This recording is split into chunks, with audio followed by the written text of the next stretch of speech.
Hi friend, आज मैं video बना रहा हूँ सिर्फ मोटर को रिवर्स फॉरवर्ड में कैसे चलाएं। समझ लीजिए 5 HP का मोटर है, उसमें फॉरवर्ड और रिवर्स में मुझे चलाना है तो कैसे चलाएं। आज वो चीज़ का मैं वीडियो बनाया हूँ। सबसे पहले ये मैं बताना चाहता हूँ कि जब तक ड्राइंग समझ में नहीं आएगा, सर्किट समझ में नहीं आएगा, तब तक वायरिंग भी समझ में नहीं आएगा। जब सर्किट समझ में आ गया तो वायरिंग करना एकदम आसान हो जाएगा। सबसे बड़ी चीज़ ये है कि जब तक सर्किट समझ में नहीं आएगा तब तक वायरिंग करना आसान नहीं है। तो मैं बताने जा रहा हूँ रिवर्स फॉरवर्ड एक मोटर को चलाने के लिए 2 कॉन्टेक्टर, एक रिले। ये जो पावर का चीज़ है, मतलब जैसे RYB ये पावर का चीज़ है सप्लाई के लिए, 2 कॉन्टेक्टर, एक रिले, इतना मटेरियल लगता है।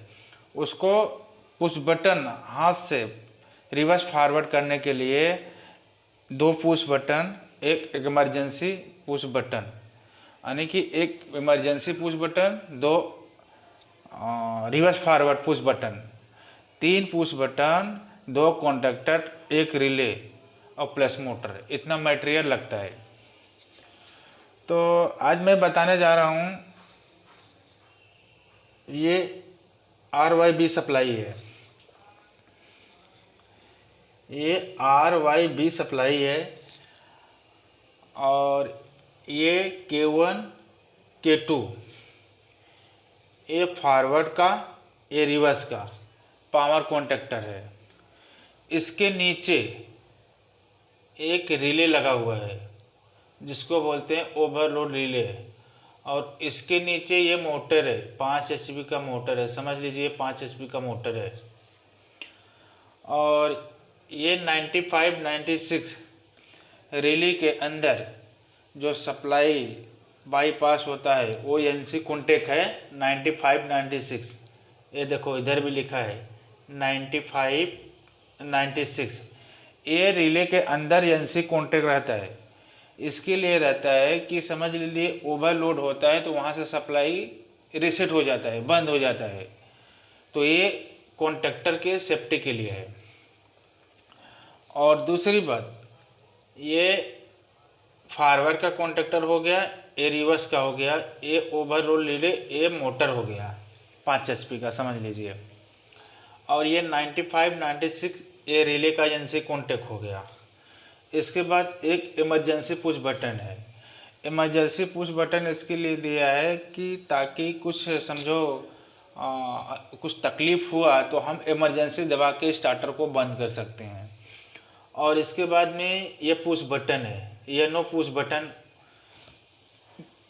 बटन है, और ये भी पुश बटन है। ये पुश बटन फॉरवर्ड का है, ये रिवर्स का पुश बटन है, यानी ये दबाने पे फॉरवर्ड में मोटर चलेगा, ये प्रेस दबाने पे रिवर्स में जाएगा।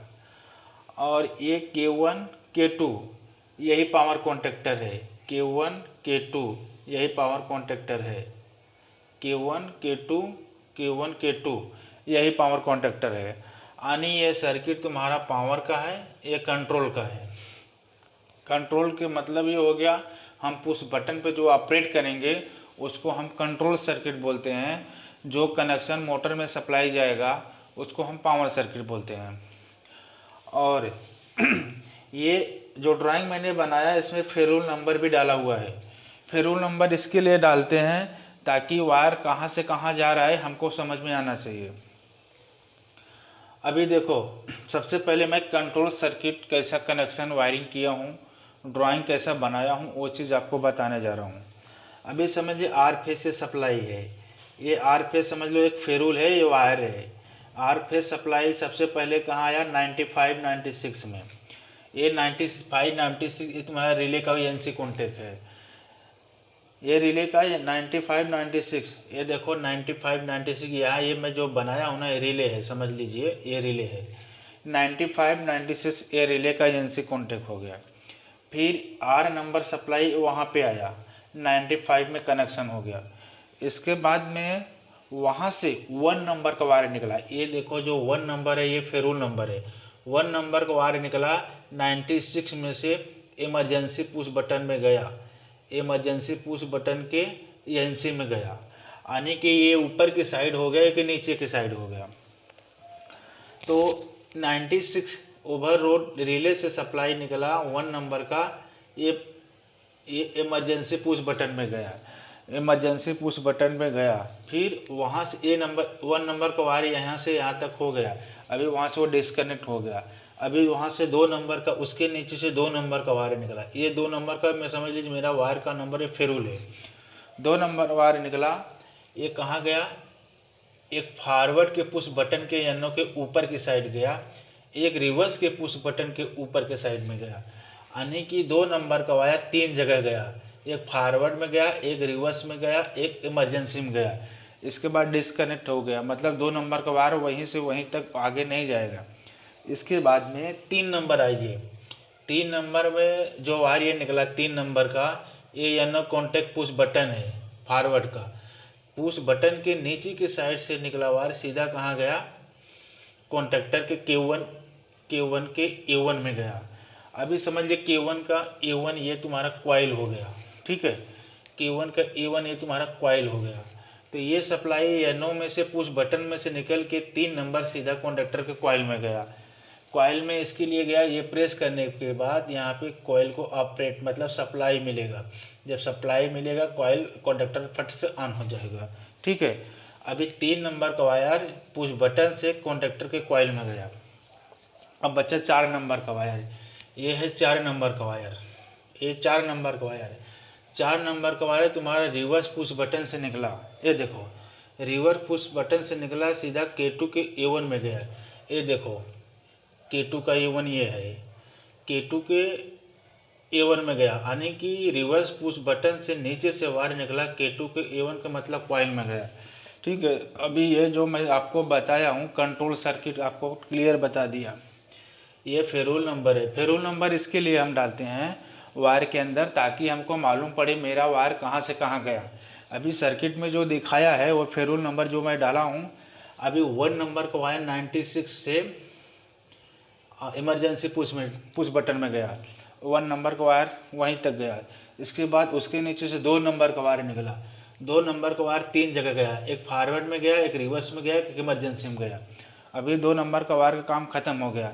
अभी आया उसके नंबर तीसरा नंबर का वायर निकलेगा 3 नंबर फॉरवर्ड पुश बटन के नीचे से एनो में से निकला सीधा कंडक्टर के A1 में गया। जब A1 में गया बस वहाँ पे फिर डिस्कनेक्ट हो गया, यानी कि वो वायर वहीं से वहीं तक जाएगा। अभी चौथा नंबर का वायर रिवर्स पुश बटन से निकलेगा सीधा कंडक्टर के A1 में जाएगा। इसके बाद में A1 से कहीं भी नहीं जाएगा वायर। ये जो मैं दिखाया हूँ जहाँ से जहाँ तक समझो पुश बटन से एनो में से कंडक्टर के कॉइल में बस यहीं तक जाएगा।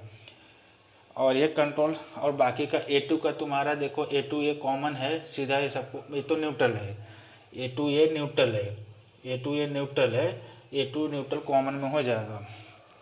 अभी मैंने कंट्रोल सर्किट आपको बता दिया। अभी बताने जा रहा हूँ पावर का सर्किट बताने जा रहा हूँ। देखो आर फेस है, ये आर फेस सप्लाई। अभी ये रिवर्स का कंडक्टर है, ये फॉरवर्ड का है।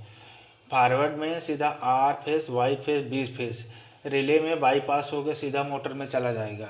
रिवर्स में जब मोटर चलेगा तो एक फेस चेंज करना पड़ेगा, एक फेस चेंज होएगा तभी रिवर्स में मोटर घूमेगा। और दूसरी बात देखो, रिवर्स में पहला आर में बी आया, वाई आया, आर आया, यानी बी वाई आर, यानी फेस सीक्वेंस चेंज कर दिया। इसके लिए चेंज कर दिया, ये रिवर्स का कॉन्टैक्टर है। रिवर्स का कॉन्टैक्टर का मतलब सप्लाई एक फेस सीक्वेंस चेंज रहेगा। जब एक फेस सीक्वेंस चेंज रहेगा तभी रिवर्स में मोटर घूमेगा। अगर वो सीक्वेंस चेंज नहीं रहेगा तो वो भी सीधा घूमेगा, रिवर्स में मोटर नहीं घूमेगा। और दूसरा चीज़ मैं सेफ्टी ये चीज़ का दिखाया हूँ, एक रिले के ऊपर ओवरलोड रिले के ऊपर दोनों सप्लाई बाईपास किया, मतलब फॉरवर्ड का भी बाईपास किया और रिवर्स का भी बाईपास किया। इसके लिए किया रिवर्स का कॉन्टैक्टर रहेगा तो भी ट्रिप मारेगा, ओवरलोड होएगा, फॉरवर्ड का चलेगा तो भी ट्रिप मारेगा। अभी देखो एक फेस मैंने चेंज कर दिया, यानी बी वाई आर कर दिया। इसके नीचे से आर वाई बी, ये देखो आर आर आर, ये वायर आर से आर, ये वाई से वाई, ये बी से बी। खाली ऊपर से मैंने फेस सीक्वेंस चेंज कर दिया, ऊपर से खाली BYR कर दिया, यानी ये फॉरवर्ड का कॉन्टेक्टर हो गया, ये रिवर्स का कॉन्टेक्टर है। इसके नीचे जो UVW ये सप्लाई रिले के नीचे से जो निकल रहा है सीधा मोटर में कनेक्शन होएगा।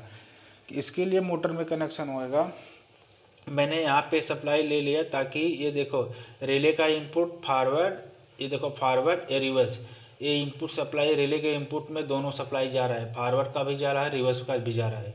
ये एक समझो रिवर्स और फॉरवर्ड का एक ही रिले में मोटर का सेफ्टी का चीज़ हो गया। आज मैं आपको कंट्रोल और पावर सर्किट दोनों आपको ड्राइंग बना के दिखाया और बताया।